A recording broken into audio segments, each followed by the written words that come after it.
Rabbit food ain't gonna save you out there. Oh my God, what is that? His sneer, sharp as a blade, cut through the veteran's hall. She simply picked up a stray piece of quinoa, her gaze unwavering, and continued eating her salad calmly. They saw her, a quiet Marine, as nothing, weak, soft, a stain on their brotherhood. Their laughter was a brutal, relentless dismissal, a mistake they'd soon regret. But then the mountain fell silent, except for the screams. 3 Marines down, 5 miles out. Stranded, she stood alone against the storm, and then she moved. What happens when true strength, forged in silence, is finally unleashed? And what will they do when she proves them terrifyingly wrong? Hello, veteran biker here. Where are you watching from? Tell me in the comments below. The Harbor Light Veterans Center, California, hummed with the stale scent of coffee and unspoken histories on a brisk Thursday afternoon. It was the weekly gathering for the South Bay Veterans Support Group, often a stage for performative masculinity. Sergeant Fallon Hayes, 32, moved through the space with quiet precision, her worn canvas bag barely rustling. 3 years discharged, her slight frame and gentle demeanor belied the intense flash in her dark eyes, making her feel perpetually an outsider. The meeting had just ended, but familiar snickers drifted from across the room. Fallon didn't need to look up. They were mocking her Thursday lunch again, the same quinoa and vegetable bowl. I swear, Hayes, you're going to blow away in the next strong wind, bellowed Captain Victor Sterling. His voice carried the same dismissive tone he'd used for years. Victor, a towering 6'2" with a perpetual scowl, embodied the rigid Marine who hadn't adapted to civilian life. How'd you even make it through boot camp eating grass? A chorus of chuckles erupted from his circle of men, mostly in their 40s and 50s. To them, her vegetarianism wasn't just a preference. It symbolized weakness, everything wrong with new service members, and an affront to military culture. Fallon's jaw tightened almost imperceptibly. Her left hand, resting on her messenger bag, flexed involuntarily, causing a barely visible, intricate scar from a combat injury on her knuckles to throb with a dull, familiar ache, a Purple Heart souvenir, a constant reminder of enduring pain. Yet she continued packing her notebook and thermos with the same methodical care she applied to everything. Each precise movement was a small act of dignity, a silent refusal to give them the satisfaction of seeing her break. "Leave her alone, Victor," came a voice from near the coffee station. "Doctor!" Elise Conway, the group's facilitator, a woman with compassionate eyes that missed nothing, shot him a disgusted look while refilling her mug. Dr. Conway had spent years navigating the complex psychological landscapes of traumatized veterans, and Victor's bullying grated on her professional sensibilities. She was a beacon of quiet strength in the tumultuous room, a figure of calm authority. "I'm just saying, Victor," Fallon continued, his voice getting louder as he sensed an eager, if somewhat uneasy, audience. "Back in my day, Marines ate meat, real food. You needed that protein, that strength. How are you going to carry a wounded teammate when you're running on lettuce and good intentions?" The room fell uncomfortably quieter at that last comment, the way conversations do when someone crosses a line they didn't know existed, a boundary of unspoken etiquette. Fallon's hands stilled for just a moment, her fingers tightening around the strap of her bag. She'd heard variations of this particular attack before, the insidious suggestion that her diet somehow made her less capable, less reliable, less of a Marine than the rest of them. It was an old wound, poked and prodded, designed to undermine her very identity. Dr. Elise Conway cleared her throat from the front of the room, her voice carrying the practiced calm of someone who'd spent years managing delicate group dynamics among traumatized veterans. Victor, I think we've covered this topic enough for one session. Fallon's dietary choices are her own business. But Victor wasn't finished. He'd had a few beers before the meeting. Fallon could smell the stale alcohol on him from across the room, its pungent aroma hinting at the unraveling of his self-control, and alcohol had a way of stripping away what little filter he possessed, revealing the raw prejudice beneath. "I'm just worried about unit cohesion, Doc," he slurred, attempting to sound concerned, yet his tone dripped with condescension. "What happens when the chips are down? When someone's life depends on real strength, not whatever you get from tofu and spinach?" His words were a direct public challenge aimed at her core. Fallon finally looked up, her dark eyes meeting Victor's bloodshot stare directly. The room seemed to hold its breath, every veteran waiting for her response, for a crack in her composure. She'd been coming to these meetings for 3 years, enduring the same tired jokes, the same dismissive questions, the same condescending attitudes. Part of her, a deep, tired part, wanted to simply walk away, to find a different group. Maybe one where former service members didn't feel the need to constantly prove their worth through outdated concepts of masculinity and strength. Instead, she stood slowly, shouldering her bag with practiced ease, her movements deliberate, controlled. "I guess we'll find out if it ever comes to that," she said quietly, her voice carrying just enough steel, just enough quiet authority to remind everyone present that she'd worn the exact same uniform they had, earned the same eagle, globe, and anchor that proudly decorated Victor's faded baseball cap.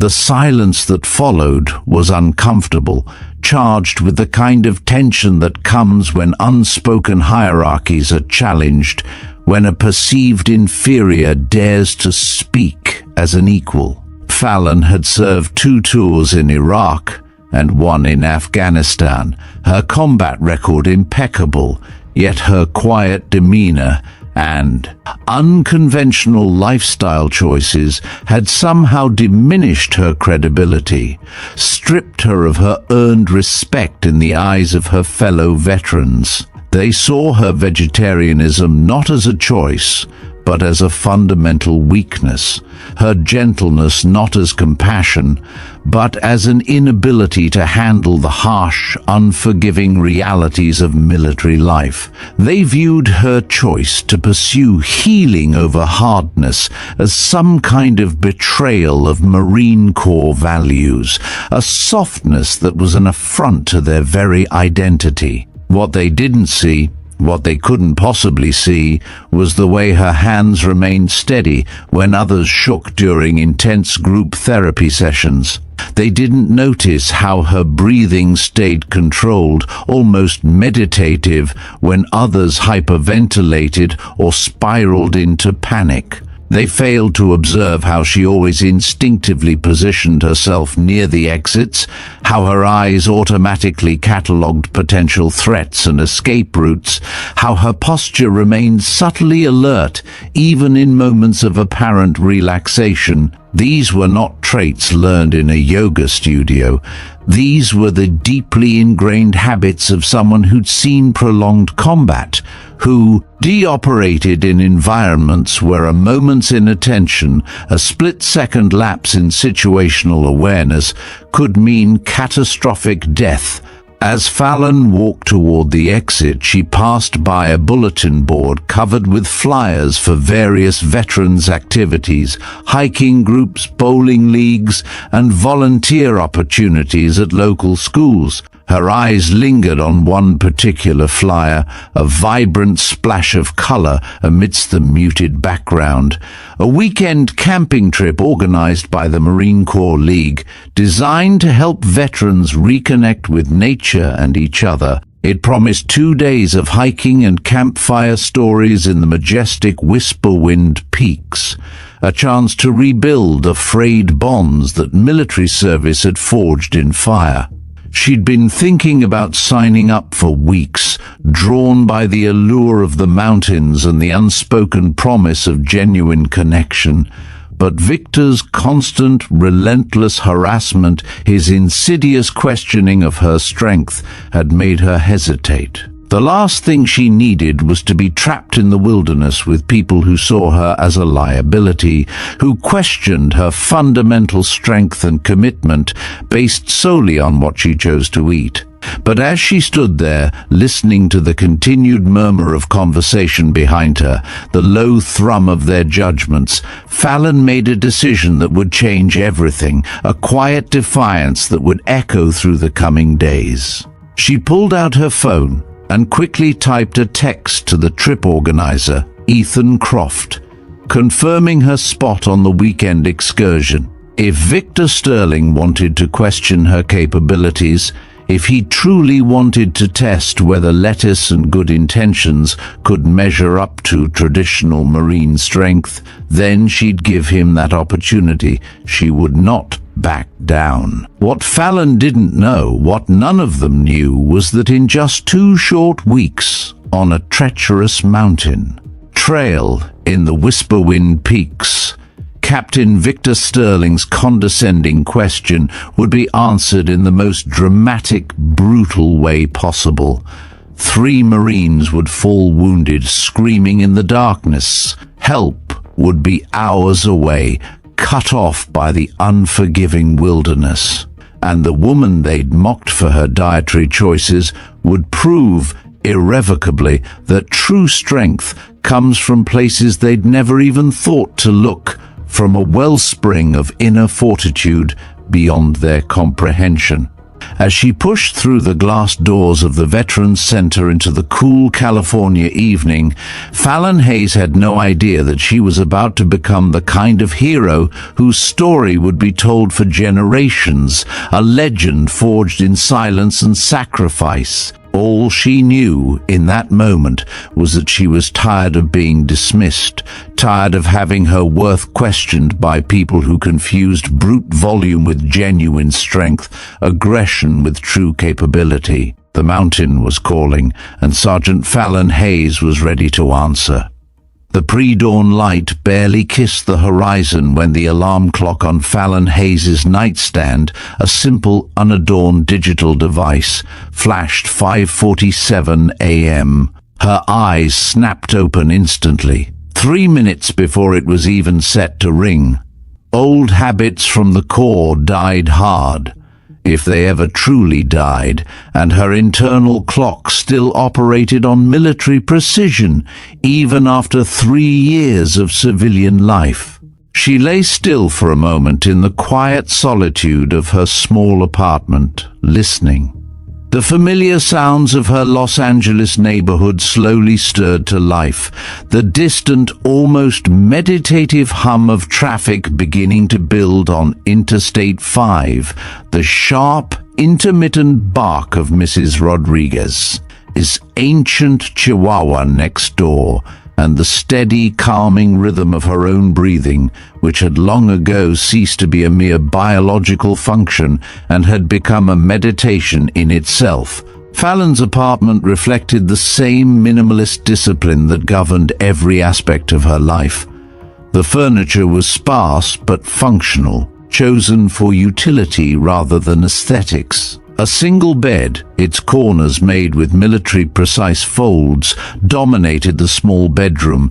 A modest dining table that seamlessly doubled as a desk, cluttered only with a single well-worn tablet. A bookshelf lined not with popular fiction, but with an eclectic mix of veterinary textbooks and philosophy texts in equal measure, hinting at the complex layers of her intellect. The only decorations were a few carefully placed photographs: her graduation from boot camp, her squad in Afghanistan, their faces grimed but resolute, and a faded picture of her grandmother, her face etched with wisdom, tending a vibrant vegetable garden back in Salinas, a quiet nod to her roots and her choices. She moved through her morning routine with the same methodical precision she displayed in every task, the same meticulous care she'd applied to packing her bag at the veterans meeting. 20 minutes of disciplined yoga on a worn mat in the living room, focusing on poses designed to help manage the chronic, deep-seated pain in her left shoulder. It was a souvenir from an IED blast outside Kandahar, a searing memory that had earned her a Purple Heart and an early, reluctant discharge from active duty. The pain was a constant companion, a quiet reminder of her past, but she managed it, controlled it, refusing to let it control her. This was followed by 30 minutes of profound meditation, sitting cross-legged on a cushion, meticulously practicing the breathing techniques that had become her lifeline during the worst of her PTSD episodes, pulling her back from the brink of panic and despair, grounding her firmly in the present moment. The kitchen ritual came next, a sanctuary of control and intention. And this was where Fallon's true passion, her deepest convictions, truly revealed themselves. She moved between the refrigerator and the countertop like a chef in a high-end Michelin-starred restaurant, assembling her ingredients with the same meticulous attention to detail she'd once applied to field stripping an M4 rifle or preparing a complex tactical brief. Fresh, vibrant spinach from the local farmer's market, still dewy from the morning. Quinoa she'd cooked in bulk on Sunday, its fluffy grains ready. Roasted chickpeas, seasoned precisely with turmeric and smoked paprika, their aroma rich and inviting. Avocado, sliced with surgical precision, its creamy green contrasting with the other colors. Each component was carefully measured, perfectly balanced for optimal nutrition and sustained energy, a testament to her profound understanding of her body as a finely tuned machine. This wasn't just about avoiding meat, not merely a dietary choice. However, her decision to become a vegetarian had been a profound one, made during her second deployment when she'd spent 3 days trapped in a bombed-out building with a wounded goat that reminded her with heartbreaking clarity of the beloved pet she'd had as a child. It was about taking control of the one thing she truly could control in a world that often felt chaotic, unpredictable, and entirely beyond her influence. Food was fuel, yes, but it was also medicine, comfort, and a daily conscious act of self-care that helped keep the invisible demons of her past firmly at bay. Her phone buzzed with a text from Dr. Elise Conway, the Veterans Group facilitator, a voice of quiet support. "Don't let Victor get to you. Your strength shows in ways he'll never understand." Fallon smiled slightly, a rare, genuine curve of her lips as she carefully packed her meticulously prepared lunch. Elise had become more than just a group facilitator over the past 3 years. She'd become a trusted mentor, a confidant who understood that healing took many forms. That strength wasn't always measured in how much weight you could lift or how loudly you could shout, but in resilience, quiet determination, and self-compassion. Her drive to her job at the Wild Heart Haven, the animal shelter where she found purpose, took her through neighborhoods that eloquently told the complex story of her city's intricate relationship with its military community. Past the sprawling base housing where young Marines lived with their families, their lives mirroring the routines she once knew. through downtown, where homeless veterans gathered under freeway overpasses. Their lostness was a stark contrast to the structured lives of their active duty counterparts. And finally, to the modest building where she spent her days caring for animals that, like many veterans, had experienced profound trauma and needed endless patience to heal, to trust again. Fallon's official title was Animal Care Specialist, but her colleagues had quickly learned that her skills, her intuitive understanding, went far beyond what any job description required. She had an intuitive, almost telepathic understanding of animal behavior that came from years of reading subtle body language in high stress, combat situations, of knowing precisely when to advance and when to retreat, when to show strength and when to offer quiet comfort. The most aggressive dogs, their hackles raised, their teeth bared, calmed under her steady, unyielding presence. Cats traumatized by abuse, hissing and cowering, learned to trust again through her patient, consistent care and her gentle touch. "Morning, Hayes!" called out Director Reese Dalton, the facilities manager, a former Navy SEAL himself, as Fallon clocked in. "We've got a new arrival in Kennel 12, German Shepherd mix, owner surrender, pretty aggressive. Bit 2 people at intake yesterday. Think you can work your magic?" Fallon nodded, already mentally preparing for the encounter, her mind assessing potential threats and strategies. Aggressive dogs were often her specialty, not because she was fearless. Fear was a useful emotion that kept you alive, a crucial survival instinct, but because she understood that aggression was usually fear wearing a different, more formidable mask. She'd learned that profound lesson about herself during her first deployment, when she'd realized that her own carefully controlled demeanor, her quiet composure, was as much about managing her own deep-seated fear as it was about projecting unshakable strength. The German Shepherd was indeed aggressive, snarling and lunging at the kennel door, teeth bared, when Fallon approached. But she didn't recoil or respond with dominance displays the way some handlers might, which would only escalate the situation. Instead, she sat down cross-legged just outside the kennel, close enough to be present, to acknowledge the dog's terror, but far enough away to respect the dog's desperate need for space. She didn't speak, didn't make direct eye contact, didn't demand anything from him. She simply existed in the space, breathing steadily, projecting the kind of calm, unshakable confidence that had once helped her talk down a traumatized Afghan interpreter who'd been ready to bolt into Taliban territory, utterly convinced he was going to die. 20 minutes later, the dog was lying down, still watchful, but no longer snarling, its tense body slowly relaxing. By lunch break, he was taking treats from Fallon's hand through the kennel bars, a tiny bridge of trust being built. By the end of her shift, she had him on a leash, walking calmly through the facility, a testament to her intuitive understanding. "I don't know how you do it," said Mia Santos, one of the newer volunteers, watching in amazement. "That dog looked like he wanted to kill someone this morning." Fallon knelt down to scratch behind the dog's ears, noting the tentative wag of his tail, trust building one fragile moment at a time. "He's not aggressive," she said quietly, her voice a soft murmur. "He's scared. Sometimes those look the same from the outside, but the response needs to be completely different."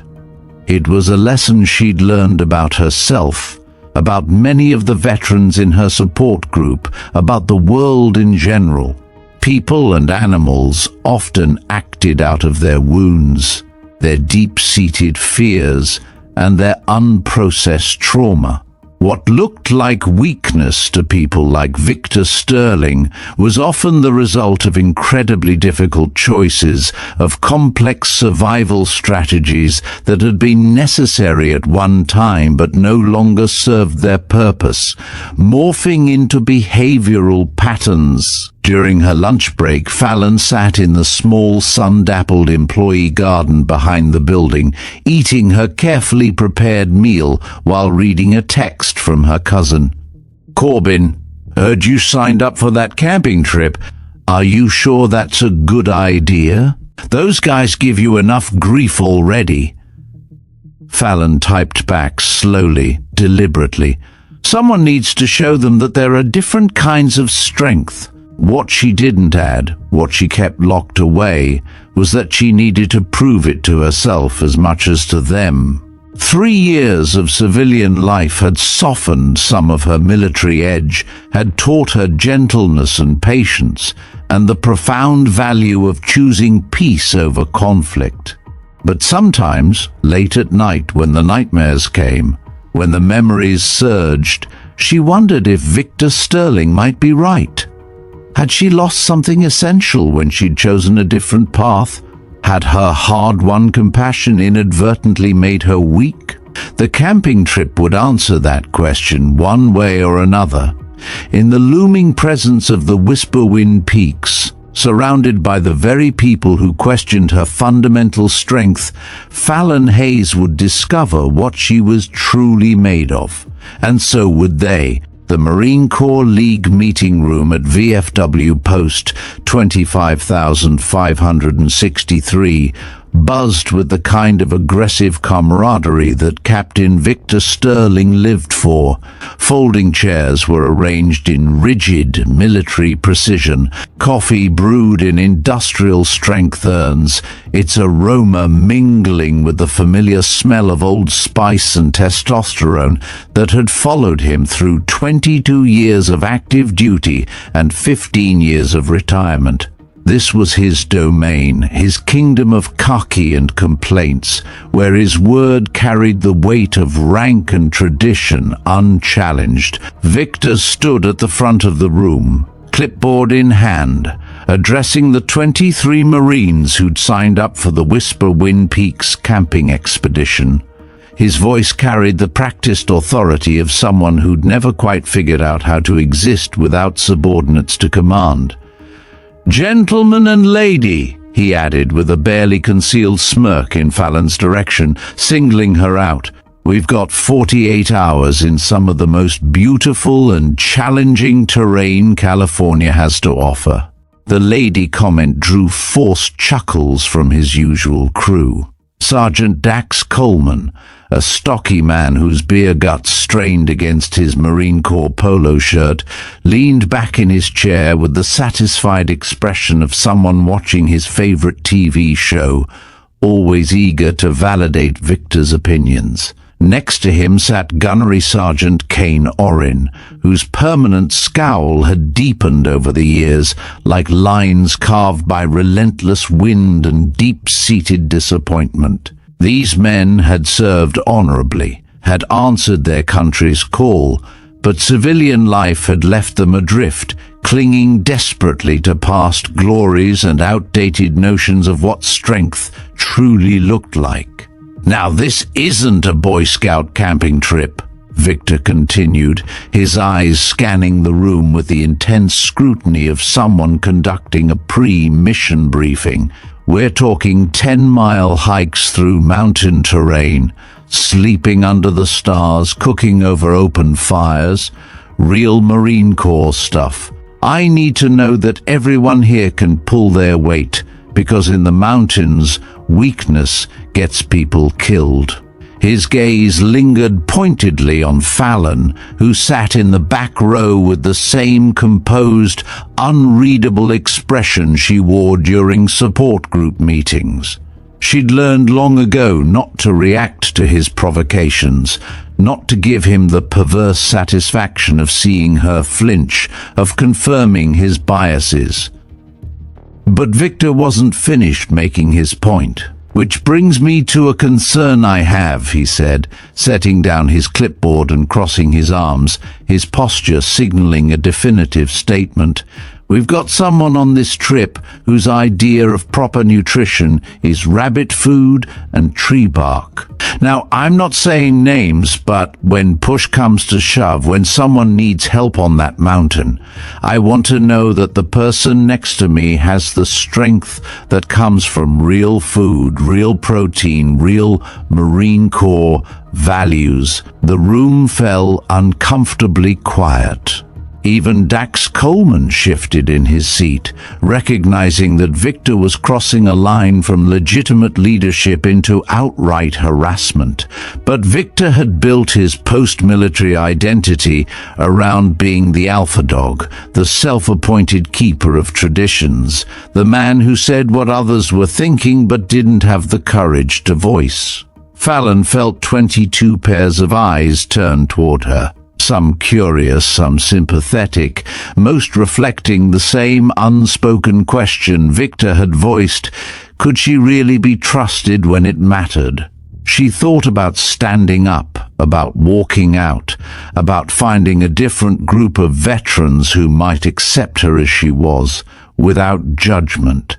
Instead, she remained seated, her hands folded calmly in her lap, waiting for the uncomfortable moment to pass, her resolve unyielding. "Victor!" came a voice from the middle of the room. Sergeant Liam Foster, a younger Marine, cleared his throat before continuing. "With respect, I think we're here to support each other, not tear each other down." Liam was younger than most of the group, perhaps 28, with the lean, athletic build of someone who still meticulously maintained his military fitness standards. He'd done 3 tours in Afghanistan and carried himself with the quiet confidence of someone who'd proven his worth in actual combat, a subtle counterpoint to Victor's bluster. "I appreciate the concern, Foster," Victor replied, his tone suggesting he appreciated nothing of the sort, with a dismissive wave of his hand. "But leadership means making hard decisions. It means acknowledging when someone might be a liability." He turned back to Fallon, his voice taking on the patronizing tone he might use with a child, full of false concern. "Hayes, I'm not trying to embarrass you. I'm trying to keep everyone safe. Maybe you should consider sitting this one out." The silence that followed was deafening. Fallon felt the crushing weight of every assumption, every stereotype, every doubt that had followed her through 3 years of veteran meetings. They saw her vegetarianism as weakness, her gentleness as inability, her choice to pursue healing over hardness as some kind of profound betrayal of core Marine values. What they didn't see was the way her pulse remained steady under pressure, a calm rhythm. The way her breathing stayed controlled, even as anger built in her chest like steam in a pressure cooker, a silent furnace. They didn't know about the night patrols she'd led through Fallujah, the improvised explosive devices she'd helped disarm, the wounded Marines she'd dragged to safety while bullets cracked overhead like a cruel whip. They knew her dietary choices. They didn't know her combat record. "I'll be there," Fallon Hayes had said, her voice carrying just enough steel to remind Captain Victor Sterling and everyone present that she'd earned her place in that room through the same blood, sweat, and sacrifice as any of them. Victor's jaw had tightened, his planned intimidation tactics thwarted by her quiet defiance. He'd expected her to back down, to excuse herself from the trip and thus validate his assessment of her perceived weakness. Her refusal only reinforced his conviction that she needed to be put in her place, shown the undeniable consequences of abandoning traditional Marine Corps toughness. "All right then," he'd said, his voice taking on a theatrical quality that suggested he was enjoying this confrontation more than any mature leader should. "But when we're out there, when the going gets tough, don't expect special treatment. Don't expect anyone to carry your pack or slow down because you're running on quinoa instead of quality protein." Corporal Alex Theron, a quiet man who'd lost his left leg below the knee to an IED in Helmand Province, spoke up from his wheelchair near the door. "Victor, maybe we should focus on the logistics instead of dietary choices. What's the weather forecast looking like?" It was a graceful attempt to redirect the conversation, and most of the room seemed grateful for the intervention, a palpable sigh of relief rippling through the ranks. But Victor wasn't ready to let go of his moment of dominance. He'd positioned himself as the guardian of Marine Corps values, the man willing to speak hard truths, and backing down now would undermine the fragile authority he'd worked so hard to establish. "The weather's going to be challenging," he said, finally turning away from Fallon, but keeping his voice pitched for maximum intimidation. "Rain predicted for Saturday night. Temperatures are dropping into the 40s. The kind of conditions that separate the Marines from the wannabes." Private Leo Walsh, the youngest member of the group at 24, raised his hand tentatively. "What should we bring for food? Are we cooking as a group or individually?" "Group cooking," Victor replied, his tone dismissive. "Sergeant Dax Coleman is bringing steaks for Saturday night. Sergeant Kane Orin is handling breakfast. I've got burgers for Friday, real food for real Marines." He paused, letting his words sink in before delivering his final calculated jab. "Though I suppose some people will have to make their own arrangements." The message was chillingly clear. Fallon was on her own, excluded from the group's communal meals, marked as an outsider who'd chosen to separate herself from the Brotherhood through her dietary choices. It was petty, juvenile, and exactly the kind of behavior that drove good people away from veteran organizations. As the meeting broke up and Marines clustered in small groups to discuss logistics, Fallon remained in her seat, observing the social dynamics play out around her. She saw the way newer members deferred instinctively to Victor's aggressive authority, the way his inner circle fed off his aggression, amplifying his toxicity. She noted the way even well-meaning Marines like Liam Foster chose to avoid direct confrontation rather than challenge the established hierarchy, the path of least resistance always preferred. This was the culture she'd be entering in the Whisperwind Peaks, a world where strength was measured by outdated metrics, where conformity was valued over character, where anyone who chose a different path was viewed with suspicion and contempt. Victor Sterling had made it unequivocally clear that he saw her as a liability, a weak link that threatened the very integrity of his carefully constructed Marine identity. What Victor didn't know, what none of them knew, was that in 48 short hours, their understanding of strength, weakness, and Marine Corps values would be shattered completely.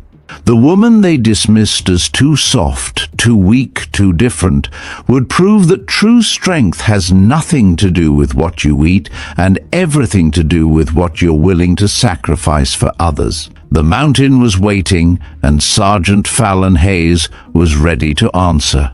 The week leading up to the Whisperwind Peaks expedition revealed sides of Fallon Hayes that her fellow veterans had never bothered to notice, too consumed by their own biases, while they focused relentlessly on her dietary choices and quiet demeanor. They tragically missed the subtle, telling signs of a warrior who had simply chosen to channel her strength differently in ways they couldn't comprehend.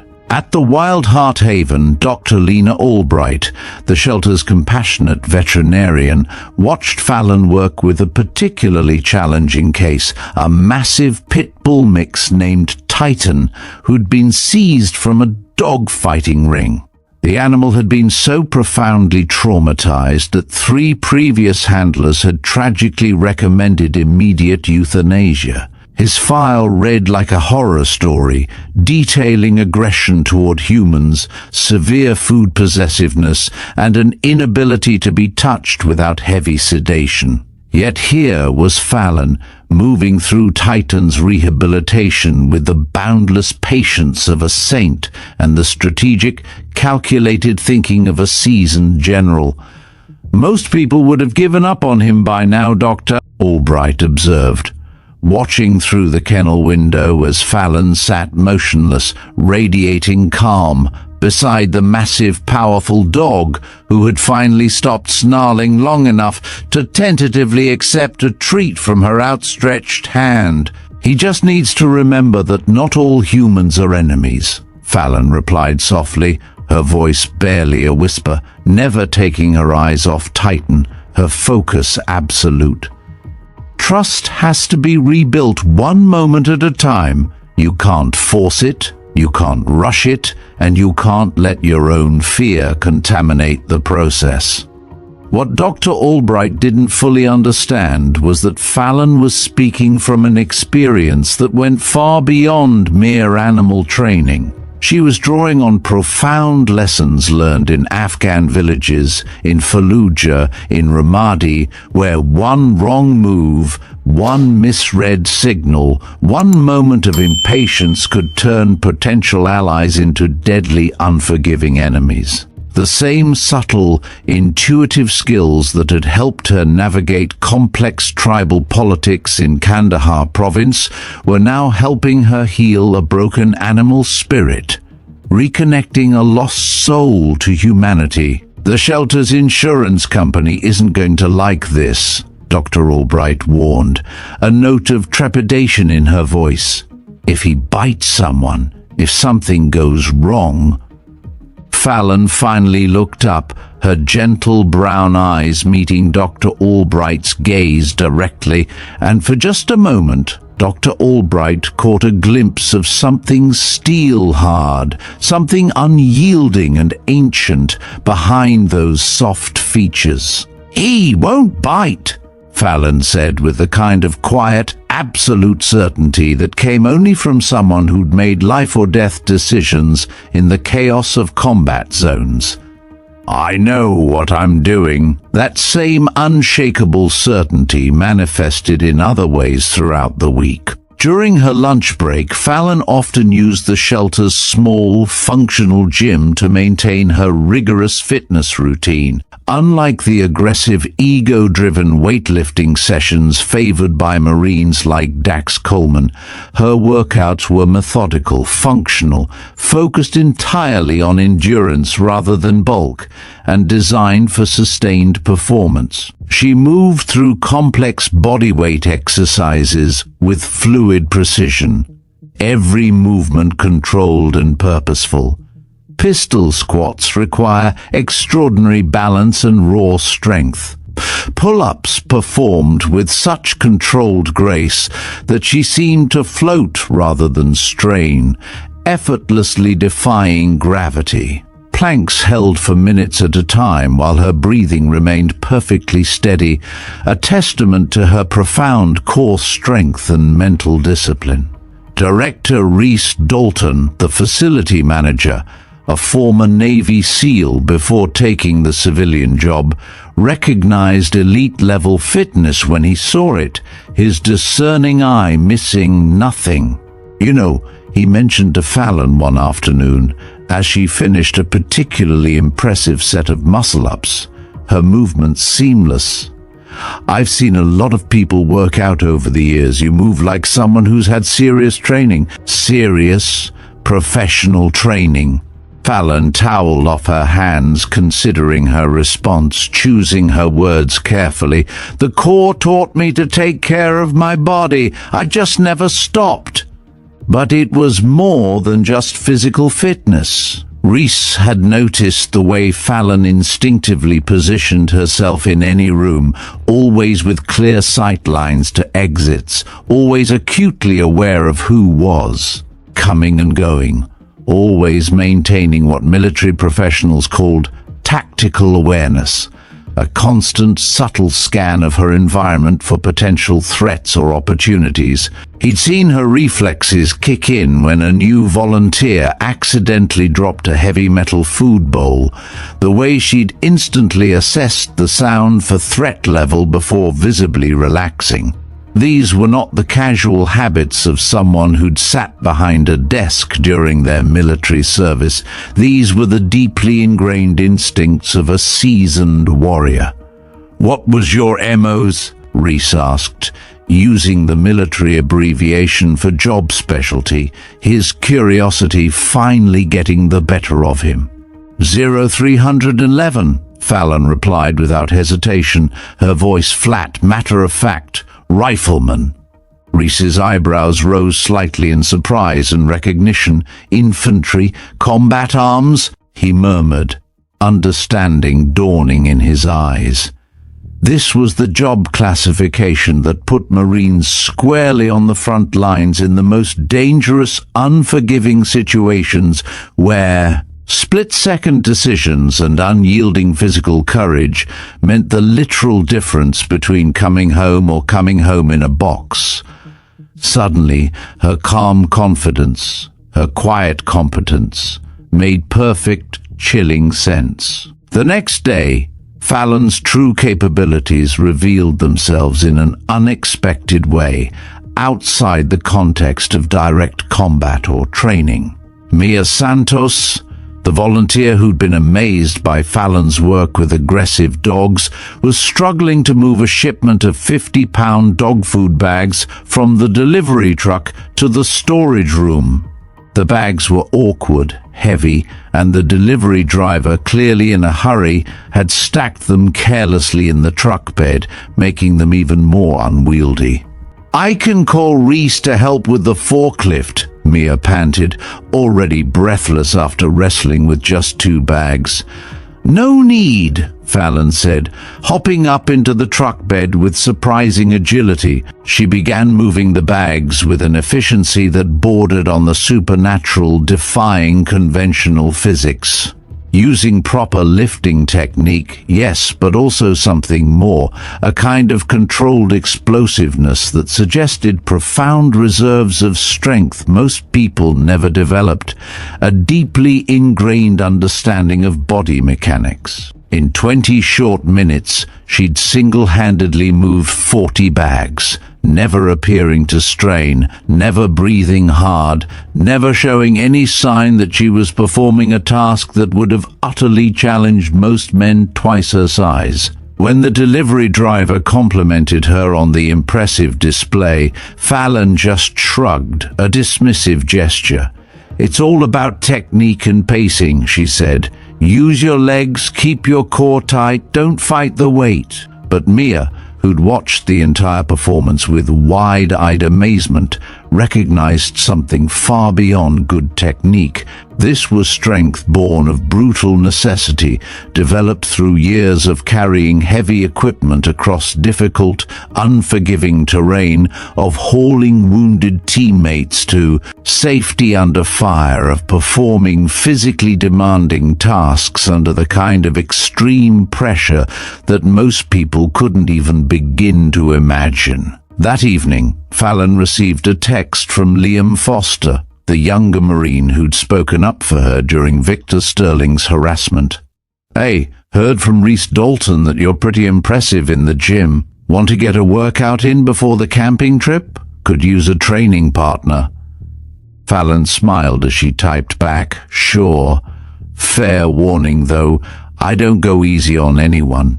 When they met at a local CrossFit gym the next morning, Liam quickly discovered that Fallon's warning hadn't been an empty boast. She moved through the workout with relentless efficiency, maintaining perfect form, even as the weights increased and the repetitions multiplied. During a particularly brutal series of burpees and mountain climbers, Liam found himself struggling desperately to keep pace with someone he'd unconsciously categorized as the weak link in their group, the very person Victor Sterling constantly mocked. "Jesus, Hayes," he gasped during a brief rest period, drenched in sweat. "Where'd you learn to train like this?" "2nd Battalion, 3rd Marines," she replied, barely breathing hard, her composure unwavering. "Patrol base in Sangan District. When you're carrying 60 pounds of gear through 120-degree heat, you learn to optimize everything. Your breathing, your movement, your energy systems. Efficiency becomes survival." Liam stared at her with new, profound respect, understanding dawning in his eyes. Sangan District had been one of the most violent, unforgiving areas in Afghanistan, a place where Marines faced daily contact with Taliban fighters, where survival required not just courage, but exceptional physical and mental toughness. The quiet woman Victor Sterling dismissed as weak had served in some of the heaviest fighting of the entire war. "How many deployments?" Liam asked, his voice hushed with awe. "3. Iraq twice, Afghanistan once." Fallon began preparing for the next set of exercises, her movements economic and precise. Ramadi in 08, Fallujah in 09, Sangan in 11. Each location name carried immense weight in the Marine Corps community. These weren't rear echelon assignments or safe bases, they were places where Marines died, where every single day brought new brutal tests of courage and competence. Fallon Hayes had passed those tests repeatedly, in conditions that would have utterly broken many of the men who now questioned her strength. As they finished their workout, Liam found himself re-evaluating everything he thought he knew about his fellow veteran. The quiet woman who ate quinoa salads and spoke softly, the one Victor ceaselessly mocked, had served in the deadliest places on earth, had earned her place in the Brotherhood through her own blood and sacrifice, and had proven her worth in ways that gym exercises and camping trips could never truly measure. "Victor Sterling has no idea who he's messing with, does he?" Liam said as they collected their gear, a note of genuine admiration in his voice. Fallon's smile was enigmatic, carrying hints of knowledge and experience that most people would never possess. A quiet wisdom. "I guess we'll find out this weekend." In 48 short hours, in the majestic mountains of Whisperwind Peaks, the question of Fallon Hayes' strength would be answered definitively. But the answer wouldn't come in the form her critics expected. It would come when 3 Marines lay bleeding on a desolate mountain trail, when conventional strength had utterly failed, when the only thing standing between life and death was the kind of courage that had nothing to do with protein consumption and everything to do with the warrior spirit that burned quietly, unyielding, in Fallon's heart. The parking lot of VFW Post 25,563 buzzed with pre-dawn activity, a symphony of shifting gears, low conversations, and the clatter of equipment being loaded. As 23 Marines loaded gear into a convoy of pickup trucks and SUVs, the crisp October air carried the sharp, invigorating promise of autumn in the mountains. Excitement, a palpable energy, mixed with an undercurrent of nervous anticipation, filled the air as the group prepared for their weekend expedition to Whisperwind Peaks. Headlights cut through the lingering darkness, illuminating faces that ranged from eager anticipation to grim determination, each etched with the weight of past service and the challenge of the journey ahead. Captain Victor Sterling stood near his massive Ford F-350, a behemoth of a truck, clipboard in hand, conducting what he'd termed a gear inspection. In reality, it felt more like a final opportunity to assert his dominance, to project his unwavering authority one last time before they hit the road. A psychological warm-up for the wilderness. His truck bed was loaded with enough equipment to supply a small military outpost, coolers overflowing with meat, camping gear that looked like it had come straight from a military surplus store, and a rifle case that suggested he took his role as trip leader with an almost solemn, self-important seriousness. "Coleman, you bring that portable grill like I asked?" Victor called out to Sergeant Dax Coleman, who was struggling to fit his oversized beer cooler into an already overloaded Toyota Tacoma, panting from the exertion. "Got it, plus charcoal for both nights," Dax replied, his voice rough with effort. "This is going to be epic, man, just like the old days." Fallon Hayes arrived in her modest Honda Civic just as Victor was beginning his impromptu inspection of everyone's equipment, her quiet entrance almost swallowed by the larger vehicles and boisterous men. She'd packed lighter than anyone else, a single compact backpack containing her sleeping bag, minimal clothing, and a series of carefully prepared food containers for the weekend. Her gear was functional rather than flashy, chosen for efficiency over appearance, every item serving multiple purposes, a testament to her ingrained minimalism. "Well, well," Victor announced loudly, his voice booming across the parking lot, ensuring everyone heard his condescension. "Look who decided to show up. Hayes, let's see what you've packed for our little adventure." The group gathered around as Fallon calmly opened her backpack, and Victor immediately seized on what he saw as irrefutable evidence of her inadequacy, a clear sign of her impending failure. "Where's your tent?" he demanded, his voice laced with triumph. "I brought a tarp and a sleeping bag. I'll sleep under the stars," Fallon replied calmly, her voice even, neither defensive nor apologetic. Victor's laugh was harsh, a jarring sound in the pre-dawn air. "You're going to freeze your ass off up there." "October in Whisperwind Peaks isn't exactly beach weather." He rummaged through her pack with a possessive hand, pulling out containers of her prepared food. "And what's this? Lentil soup? Quinoa salad? Jesus, Hayes, we're going camping, not to some hippie health retreat." "I brought enough for the weekend," Fallon said, her voice still quiet, utterly devoid of apology.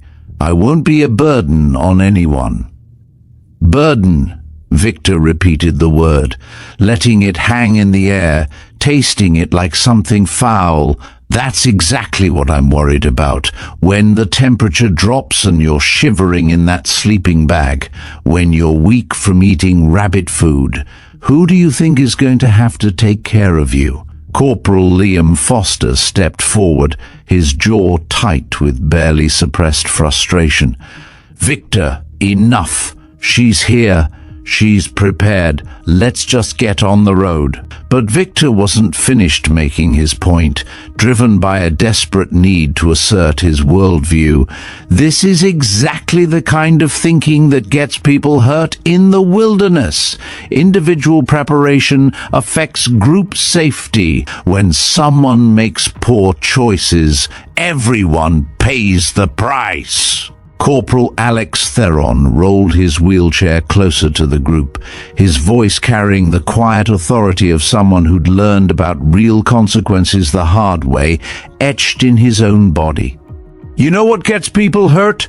Focusing on the wrong things. Hayes's gear looks fine to me." The tension in the parking lot was palpable, a live wire humming with unspoken animosity. 23 veterans were divided, torn between those who supported Victor's aggressive, traditional leadership style and those who were beginning to seriously question whether his behavior had finally crossed the line from legitimate concern into outright mean-spirited harassment. Fallon stood at the center of it all, calm and composed, despite being the target of what amounted to public humiliation, her stillness an unshakable fortress. Ethan Croft, the official organizer of the trip, sensing the escalating conflict, finally intervened. "All right, everyone. We need to get moving if we want to make it to the trailhead by 8. Victor, you're leading Convoy 1 with Coleman, Oren and Hayes. Liam, you've got Convoy 2 with Theron and Walsh." The assignment was clearly intentional, a calculated move to put Fallon directly in Victor's vehicle, ensuring that the tension would continue uninterrupted during the 3-hour drive to Whisperwind Peaks. As they loaded into the massive F-350, Victor made sure Fallon understood the hierarchy. "You sit in the back," he ordered, his voice curt. "Coleman gets shotgun." The drive through the pre-dawn darkness of Highway 101 gave Victor ample opportunity to continue his relentless campaign of psychological warfare.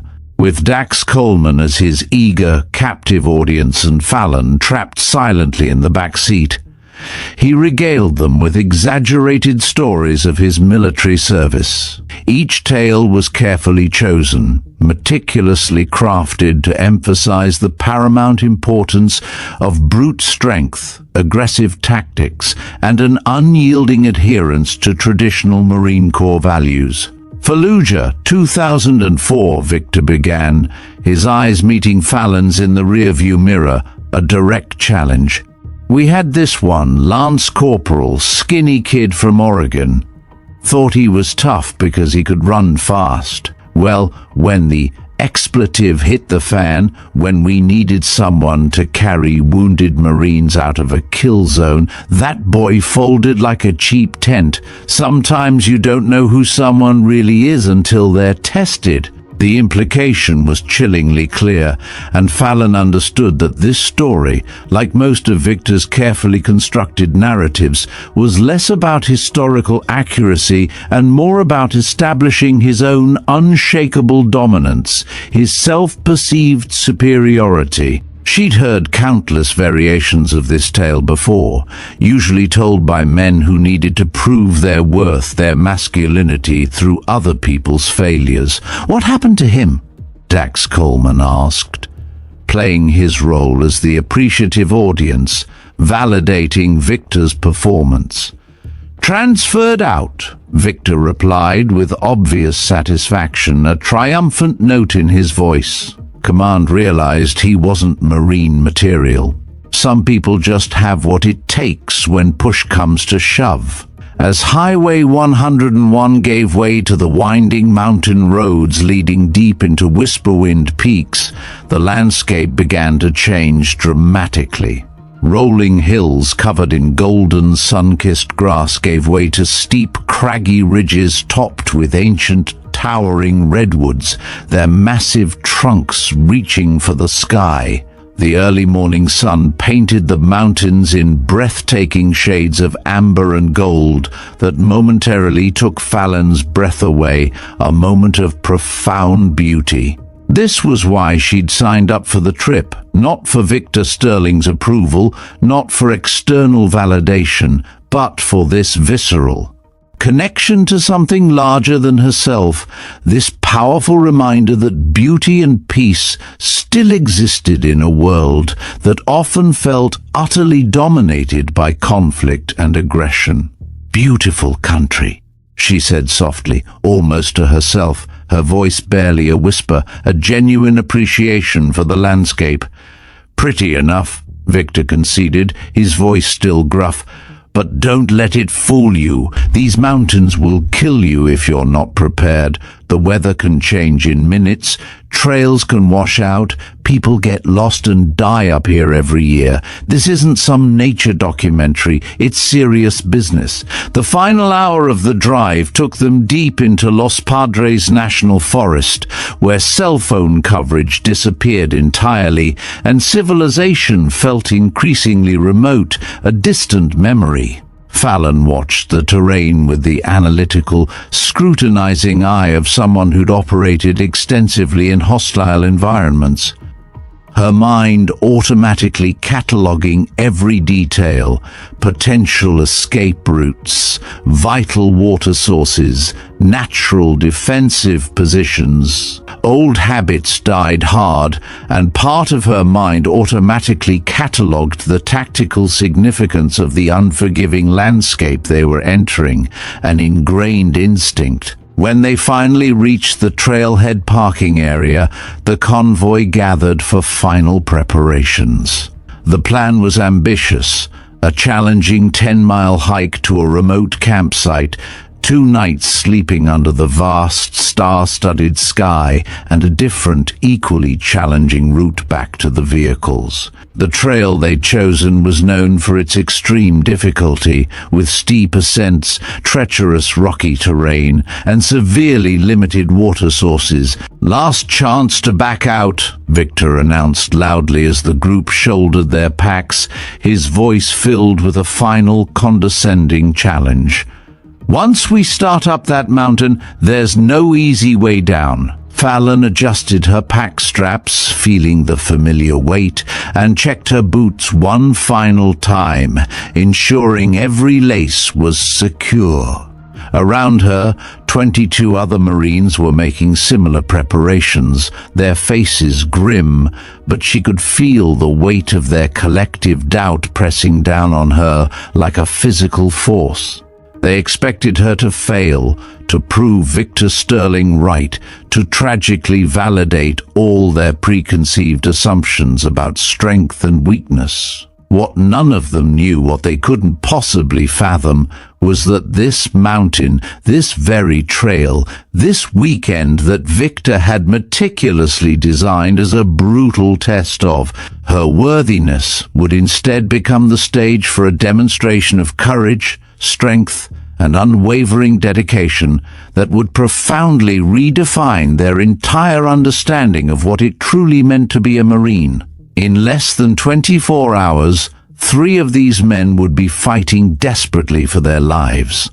And the woman they dismissed as weak, as soft, as too different, would prove irrevocably that true strength has nothing to do with what you eat and everything to do with what you're willing to sacrifice for others. The mountain was calling, its ancient voice echoing, and Sergeant Fallon Hayes was ready to answer. The first day of hiking passed without major incident, though Captain Victor Sterling made sure to maintain his relentless campaign of subtle harassment throughout the 10-mile trek to their campsite. He set a punishing pace, clearly designed to test Fallon's endurance, pushing the limits of even the most experienced hikers. He made pointed, condescending comments whenever the group stopped for water breaks. "Everyone keeping up okay back there?" he'd call out, his eyes deliberately finding Fallon in the group, a mocking glint in their depths.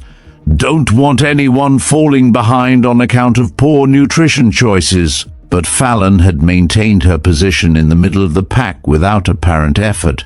Her breathing remained steady, her pace consistent, her movements fluid, seemingly unbothered by the grueling pace or the harsh terrain. Liam Foster, hiking nearby, noticed that she seemed to be holding back rather than struggling, as if she were deliberately avoiding showing her true capabilities, conserving energy. When Sergeant Dax Coleman stumbled on a loose rock section and needed help with his oversized pack, Fallon was the first to offer assistance, effortlessly steadying him, her grip suggesting reserves of strength that utterly defied Victor's assessments. The campsite Victor had chosen was spectacular. A small clearing nestled amidst towering redwoods, their ancient branches reaching towards the sky. A clear stream ran nearby, its gentle murmur a soothing sound, and breathtaking views of the Pacific Ocean were visible through strategic gaps in the canopy. As the group set up their tents and prepared for the evening, the sheer natural beauty of the location seemed to soften some of the interpersonal tensions that had marked the day's hike, a temporary truce. Fallon had been right about sleeping under the stars. While others struggled with tent stakes and guidelines in the fading light, wrestling with their equipment, she simply rolled out her sleeping bag on a flat section of ground, using her tarp as a minimalist ground cover. Her setup was efficient, requiring minimal effort, and she was already relaxing by the stream with a cup of herbal tea, its gentle steam rising in the cool evening air, while others were still wrestling with their cumbersome equipment, grumbling. "Smart," said Alex Theron, rolling his wheelchair as close to Fallon's setup as the uneven terrain would allow. "Sometimes simple is better." The evening meal, however, immediately reinforced the social divisions Victor had worked so hard to establish. The group gathered around a central fire, sharing stories, laughter, and passing around bottles of beer, while thick steaks sizzled invitingly on Dax Coleman's portable grill, their aroma filling the air. Fallon sat slightly apart, eating her lentil soup and quinoa salad, politely but firmly declining offers to share the group meal. "You sure you don't want some real food?" Sergeant Kane Orin asked, waving a perfectly grilled ribeye in her direction. "This is what camping's all about." "I'm good, thanks," Fallon replied with a calm smile. "This is exactly what I need." Victor seized the moment to make yet another point, his voice carrying. "See, this is what I'm talking about. Group cohesion, shared experiences, common purpose. When you separate yourself, when you insist on being different, it affects the whole team dynamic." Private Leo Walsh, the youngest member of the group, spoke up unexpectedly, his voice tentative. "Maybe diversity makes us stronger? Different perspectives, different capabilities?" The comment drew a sharp look from Victor, but before he could respond, Liam Foster stood up and stretched. "Anyone want to take a night hike? Check out the view from that ridge we passed about a mile back?" Several hands went up, including Fallon's. The group that formed for the night hike was interesting.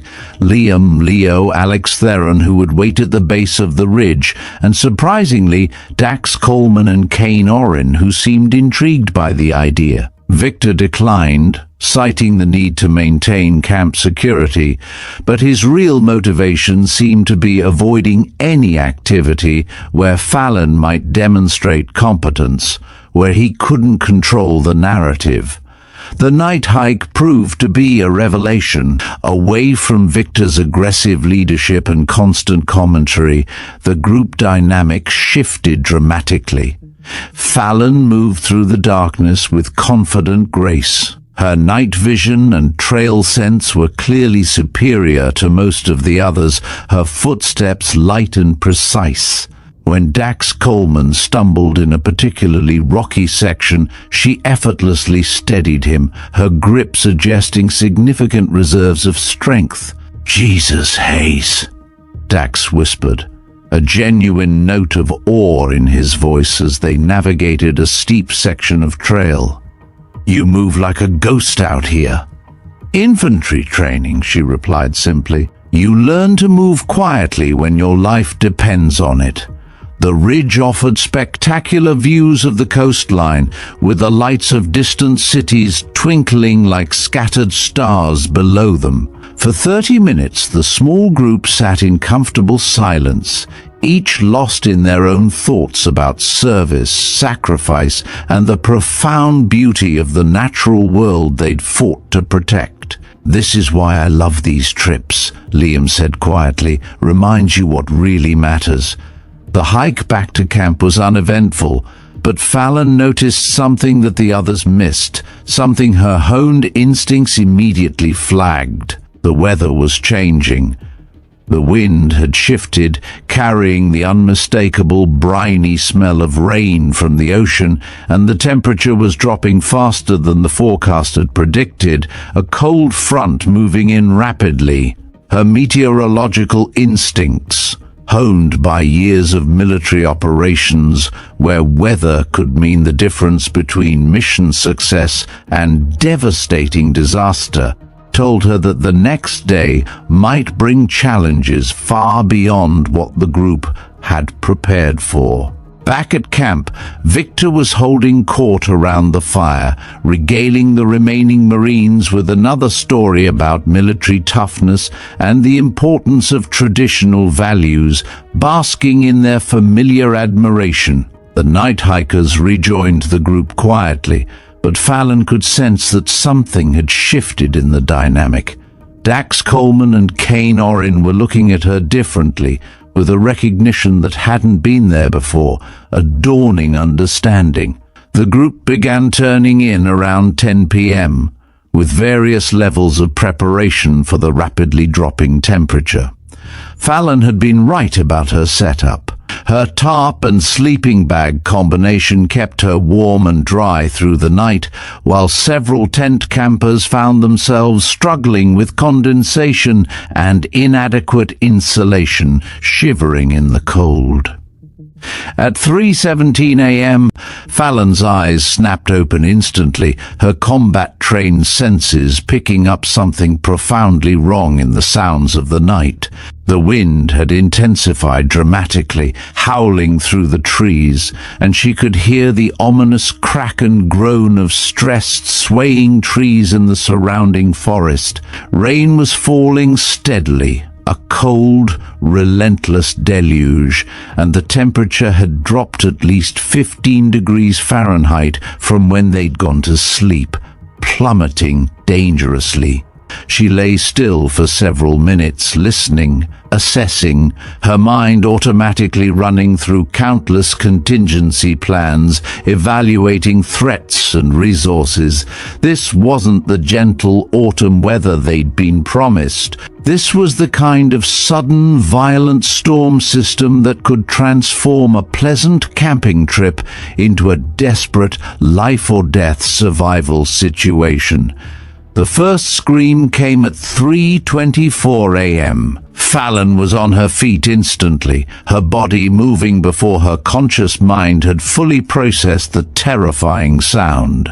Somewhere in the absolute darkness beyond the camp, someone was in serious trouble. The scream came again, definitely human, definitely terrified, coming from the direction of the trail they'd used for their night hike. "Help!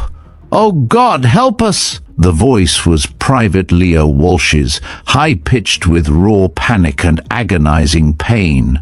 Fallon grabbed her powerful flashlight and ran toward the sound, her bare feet finding purchase on the wet, slippery ground with the sure-footedness of someone who'd moved through hostile territory in utter darkness for years. Behind her, she could hear the camp slowly coming alive, confused voices, the rustle of people struggling out of sleeping bags, the fumbling with flashlights. Victor Sterling's voice, filled with a raw, uncharacteristic panic, demanded to know what was happening. She found Leo 50 yards from camp, kneeling beside two motionless figures on the treacherous trail. In the harsh, piercing beam of her flashlight, Fallon immediately understood what had happened. A massive redwood, its root system compromised by the sudden torrential rainfall and the high, relentless winds, had fallen across the trail. Liam Foster and Rex Corvus had been caught underneath, pinned by enormous branches and bleeding heavily, their forms barely visible beneath the fallen giant. They went out to check the weather, Leo babbled, his voice shaking uncontrollably with shock and terror. The tree just came down. I couldn't move it. I couldn't." Fallon was already moving, her combat training taking over, overriding any emotion as she rapidly assessed the casualties. Liam was conscious but clearly trapped by a large splintered branch across his legs. Blood was already soaking through his pants from what looked like a compound fracture, a bone piercing the skin. Rex was unconscious, with a gaping head wound bleeding profusely, his breathing shallow and dangerously irregular, a clear sign of severe trauma.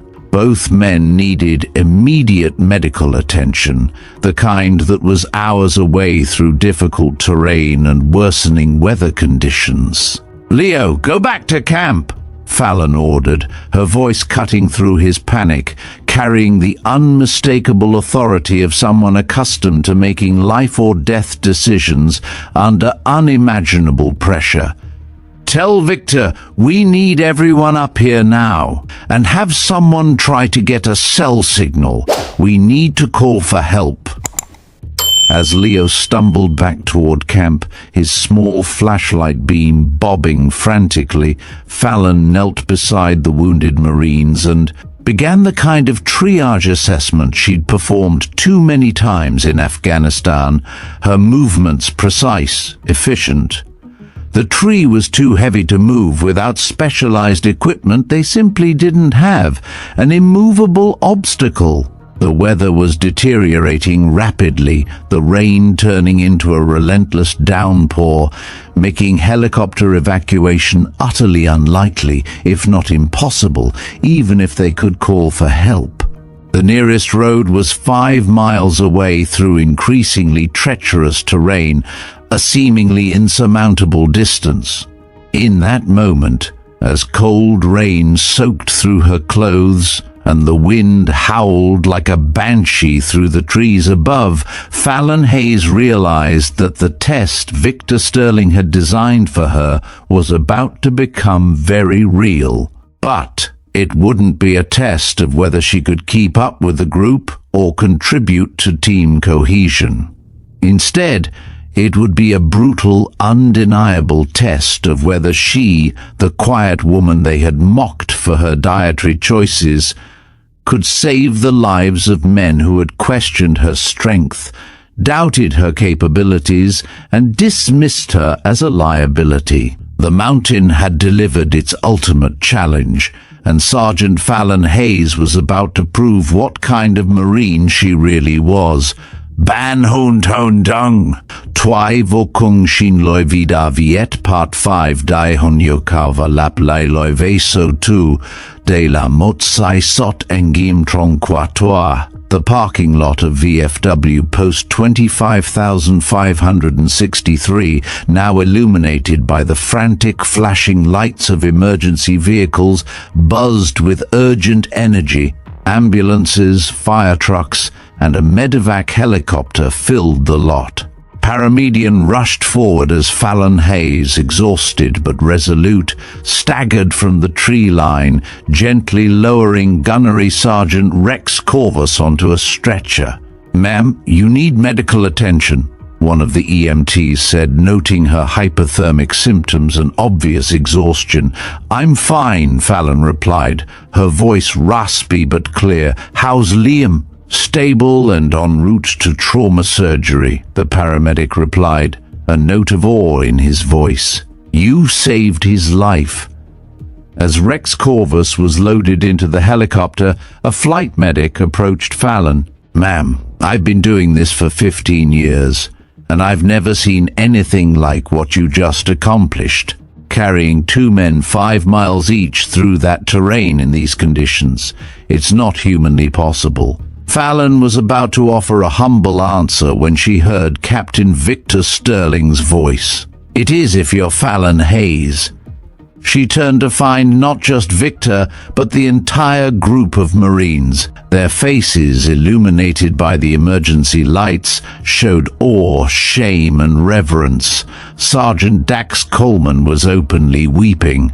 "I owe you an apology," Victor said, his voice barely audible over the helicopter rotors, devoid of his usual bluster. "I was wrong about everything, about strength, about what makes a Marine, about what really matters." Private Leo Walsh stepped forward, his young face streaked with tears and rain. "Fallon, we looked you up while you were gone. Your service record, the medals, the commendations. Why didn't you ever tell us?" Fallon looked at her fellow veterans, men who'd spent 3 years questioning her worth. She could have been angry, could have humiliated them. Instead, she felt only exhaustion and a deep sadness for the time they'd wasted.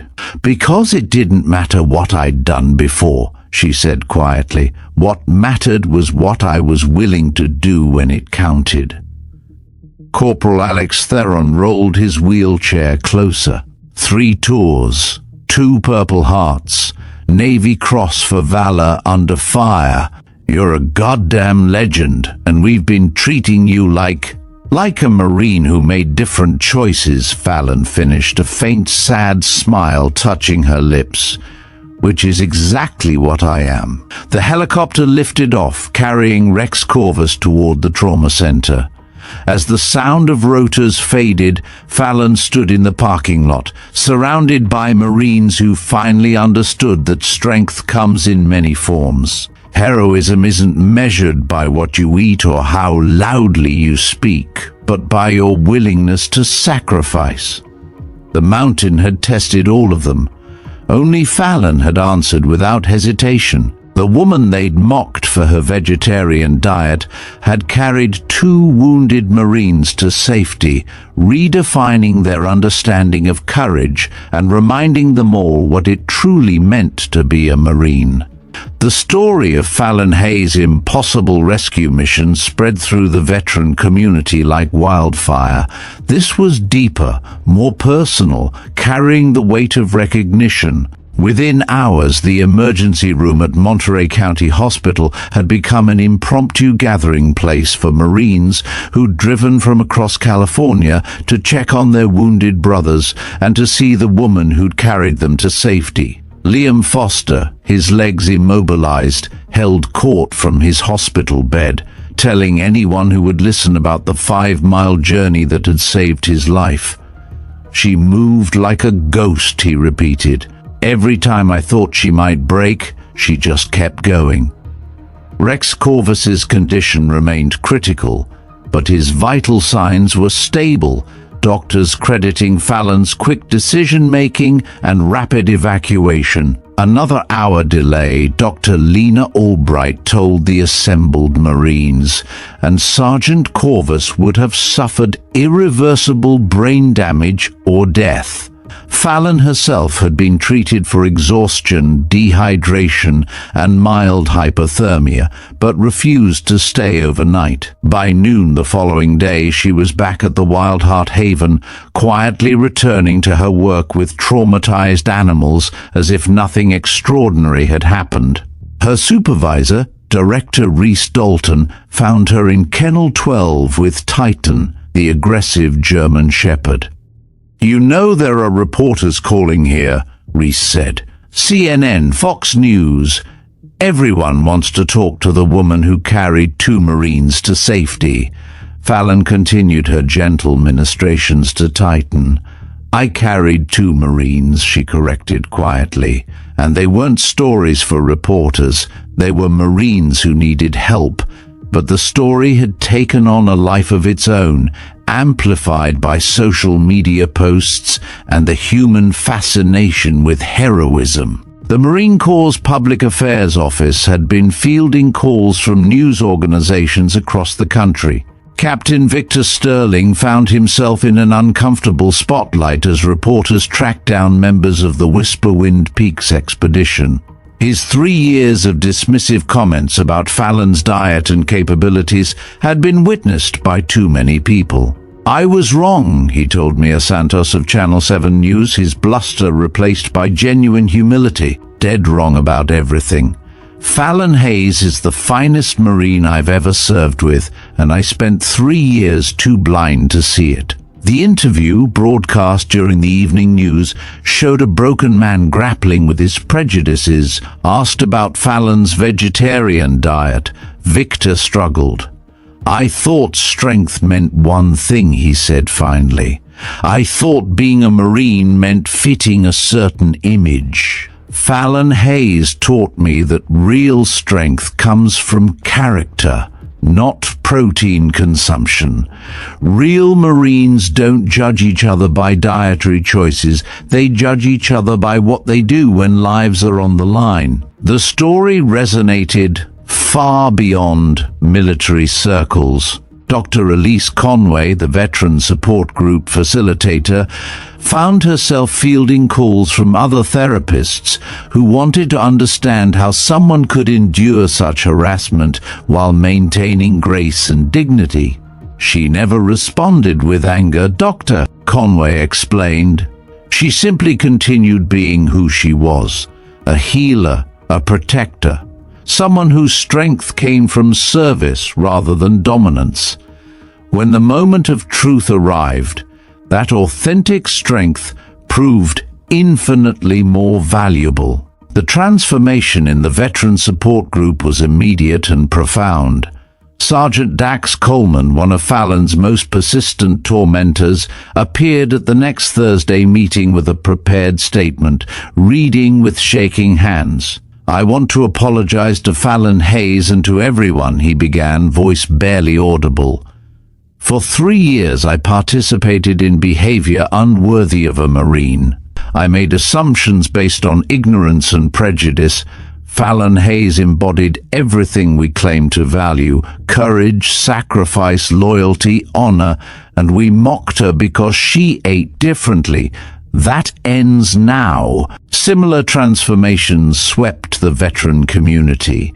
Marine Corps League chapters began examining their cultures, questioning their definition of strength and brotherhood.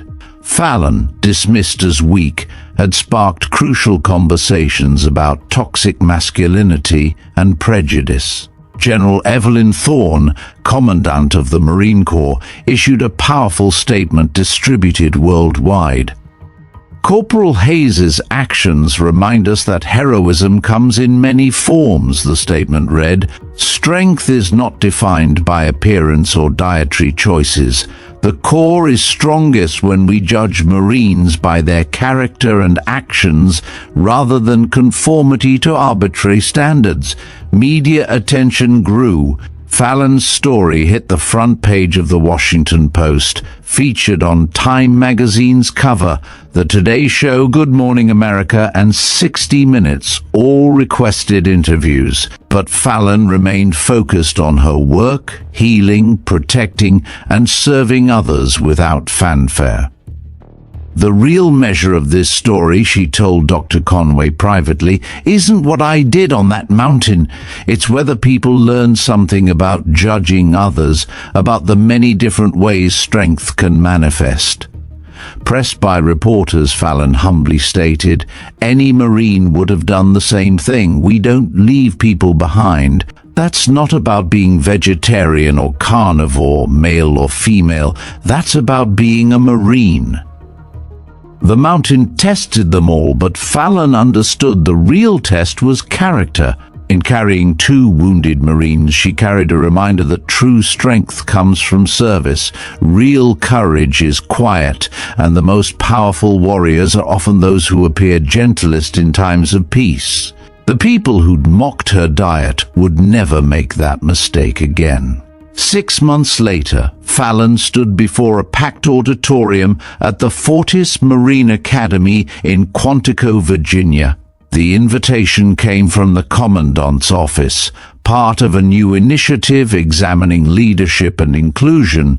Her new position with the Resilient Warriors Foundation brought opportunities to develop programs for marginalized veterans, combining her healing instincts with military culture. "When I enlisted," Fallon began, "I thought I knew what strength looked like: aggressive, loud, intimidating. Fitting in meant adopting a certain lifestyle, eating certain foods."